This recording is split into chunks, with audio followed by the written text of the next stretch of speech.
Hello viewers, আজকে আপনাদের মাঝে আবারও একটা নতুন ভিডিও নিয়ে আসলাম। এই মুহূর্তে আমি আছি শ্রীবন্দর থানার ঘণ্টাঘর বাজারের উত্তর পাশে শিশু বৃক্ষ মেলায়।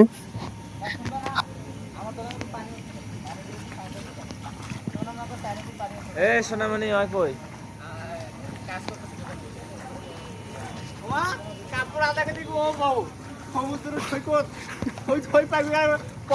টানা বৃষ্টির কারণে মেলার অবস্থা খুব ভয়াবহ।